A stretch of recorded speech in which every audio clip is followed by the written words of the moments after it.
Hi there everybody, welcome to another video. On today's video I have this Nissan Micra.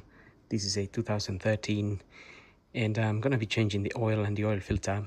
I'm also going to be changing the air filter in it.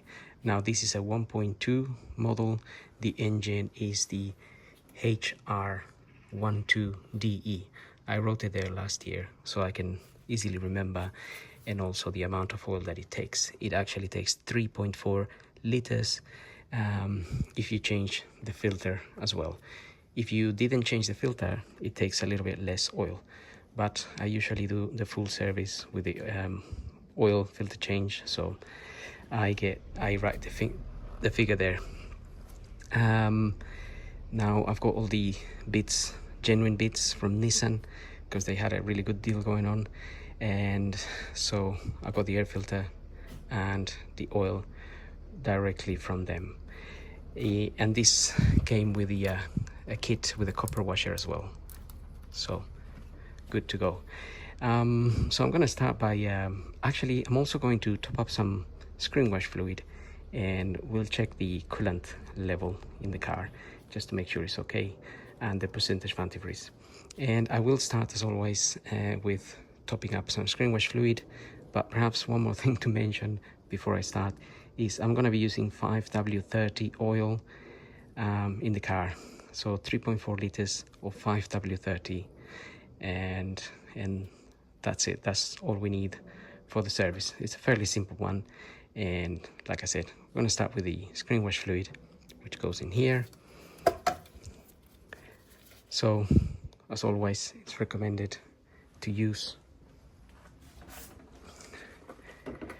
the proper screen wash fluid so you are protected in winter. Because if you use just water in there during winter, the water freezes and it doesn't come out your jets. So this liquid will not freeze. You can buy it concentrated and mix it yourself, or you can buy it ready mixed and just pour it in there. And obviously you could keep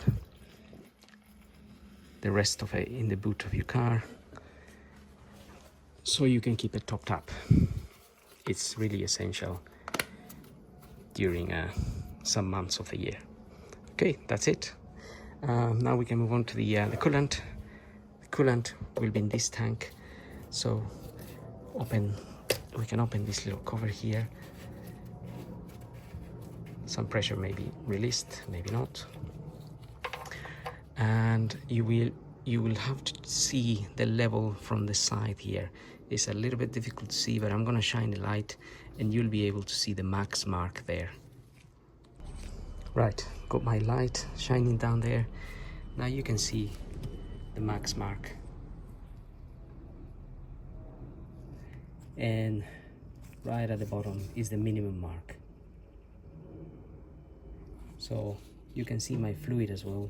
The fluid is just below the max there, nothing to be concerned about. If there was no fluid in there, obviously this tank will look like this, just white clear. So if there was no fluid there at all, then you want to be a little bit concerned. It might be leaking. You may have a slow leak or a leak somewhere, which you will have to investigate. Now I have this little gadget here. We're gonna suck some of that fluid in order to check the percentage of antifreeze.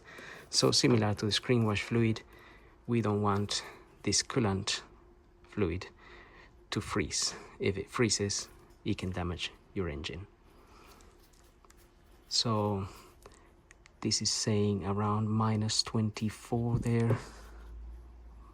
Just put it straight. So it's just showing me around -25. So it would mean the temperature would have to be -25 in order for this liquid to freeze.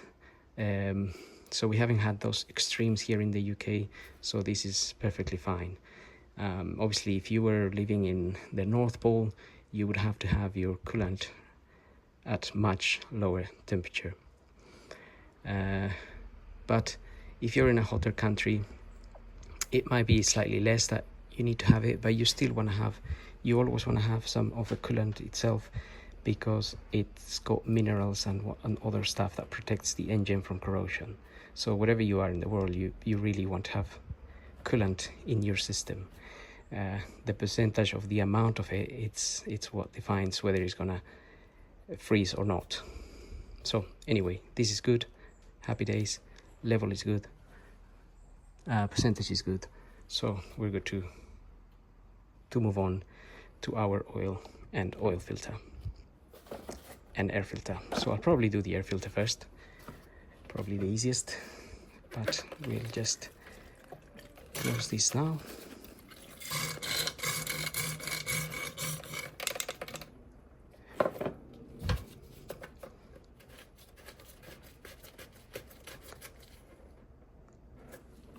Okay, so our air filter is gonna be hiding behind this cover here. Just flick that open. You might even be fairly clean.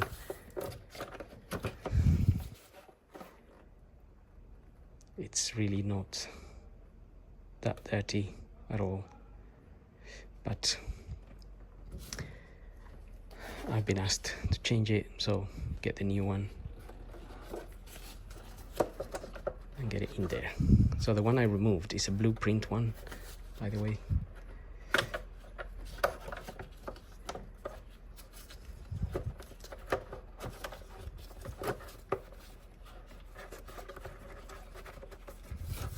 Okay, just gonna get that in there.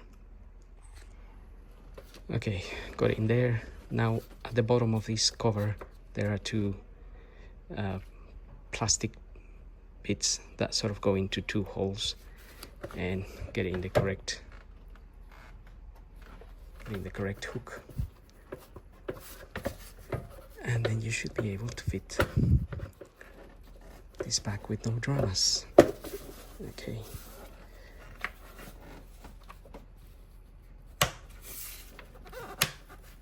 With the new filter, it's always going to be a little bit more pressure to push it in, because it's quite new, and this rubber here sort of gets a little bit flattened with time. And that's a fairly simple filter to change, especially with two hands. So now we can move on to the next stage, and I'm going to start with pulling the dipstick here and opening the oil filter cap here, which if it's really tight, don't break your hand, just use a pair of pliers, get it open. Now we can leave that there. I'm gonna get the car up and we're gonna drain the oil from underneath and tackle the filter from underneath. So looking at the car from underneath, we have our sump just here, and it's got a 14mm sump plug bolt there, which we can open, and also the filter is sitting right there. So make sure you get yourself an oil pan to catch the oil, and also if your car has been running and it's been running quite a bit and you decide to do the service, the oil may be very hot. So just make sure you don't burn yourself when you open this. You could always wait a little bit for it to cool down. So that's a 14mm bolt, and now we can let that drain and then tackle that filter. I'm gonna use one of these for the filter. This is like a filter socket. This has got two sizes in it, by the way, 65, 67, 14 it says. So the smaller size of this is the one that actually fits. So that goes in there, and that filter is not really going to be that tight, because when we put it in, we just put it in by hand. And right, I might need my two hands to just loosen it. Right, once you loosen it, it'll be easy to get out. Some oil will drip from there as well.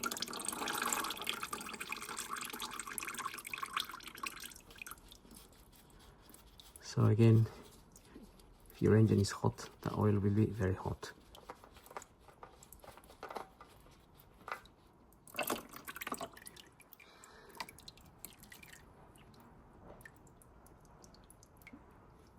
That's it. While the oil is draining, we can prepare our filter. Filter is here. I just put some multi-purpose grease on this O-ring, this grease here. But you can use any, well, you can use a bit of oil really, or a bit of grease, just to lubricate the O-ring there. Now a lot of people put some oil in here and then put the filter in there.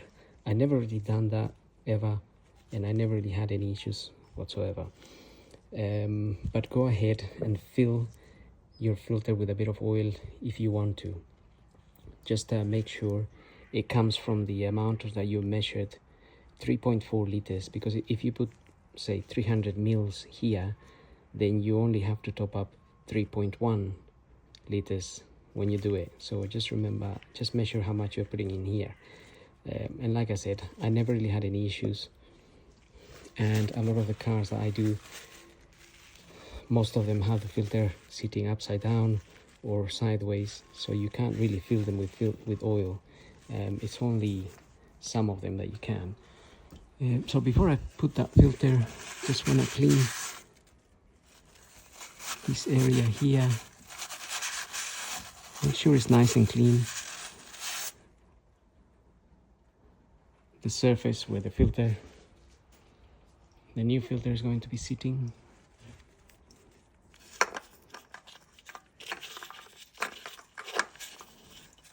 And we'll get that back in there.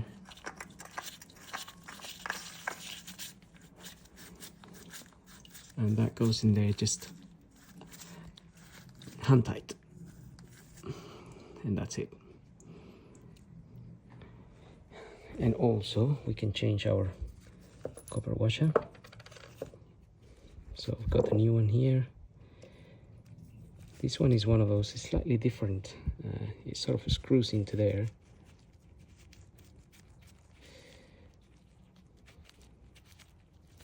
Kind of. It doesn't just slide in like the other one.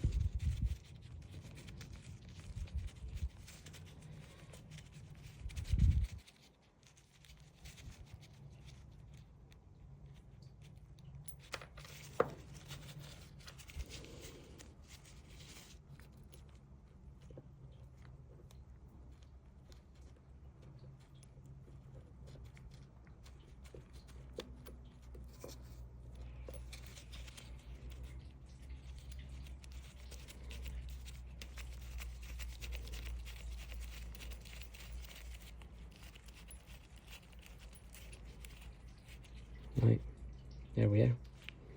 That's ready to go back in. Now we can put our sun plug bolt back in with a new copper washer.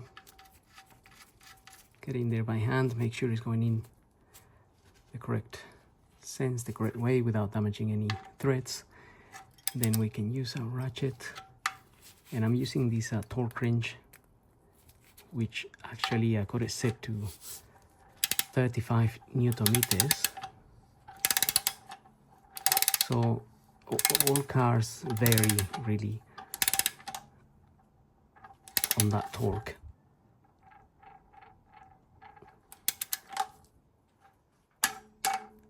But that's it, that's 35 Newton meters.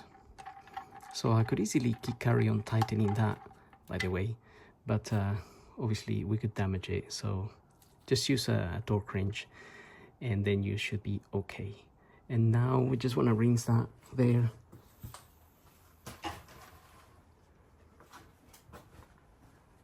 So I'm just using a bit of brake cleaner, which is really good for rinsing oil, amongst other things.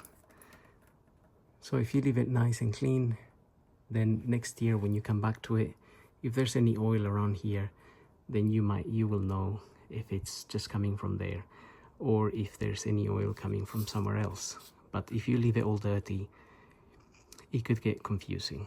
So also we clean this area here, which I've already done. Just rinse it as well, and then it's nice and clean. And now we can lower the car and top up some oil. Okay, now we can top up some oil. I've got my oil ready. Gotta put a funnel there to avoid any spills, and I've got measured here 3.4 liters. I'm using this 5W30 oil, and we can pour that in there. Obviously, just remember, if you added some to your filter, I'm pretty sure you measured it, so you know how much to put up here.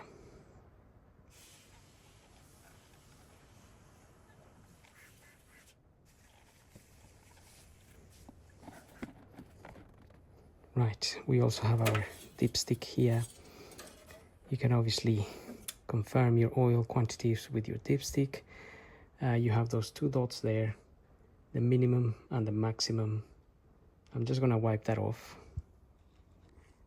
Right, so this end here will be the minimum and this will be the max. We're aiming to be at the max, obviously, because we just changed the oil. It says here, there's an L there and there's a H there, by the way, so it says low and high. You just might not be able to see it in my camera, but you might be able to see it when you take it out. So if I check the oil right now, it might be above the max here. It might be a little bit somewhere up here, and that will be because after I run the engine, some of the oil will go into the oil filter and it will stay there, and then this will drop a little bit. So if you added the oil to the filter already, you should be more or less at the max, give and take. Obviously depends how much you put. So let's have a quick check where we are at.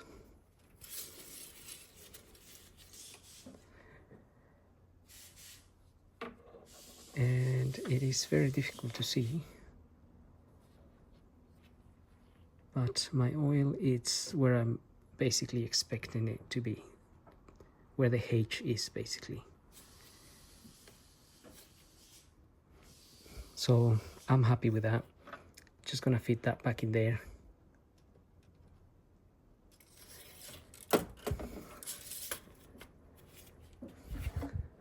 This is pretty much done.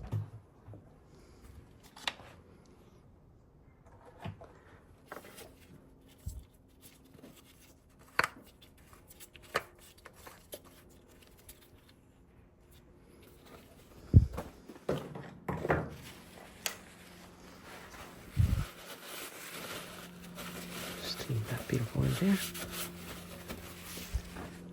Now we can start the car and just monitor that there are any oil warning lamps coming up in here. So just to recap, we've tightened the bolt, we fitted our filter, and we got oil. So we start the car, no oil warning lamps coming. Engine sounds nice and clear, and we are happy to go. And so that's pretty much it. Having said that, hope the video helps. Don't forget to like, follow, subscribe. We'll see you all in the next video. Thank you for watching.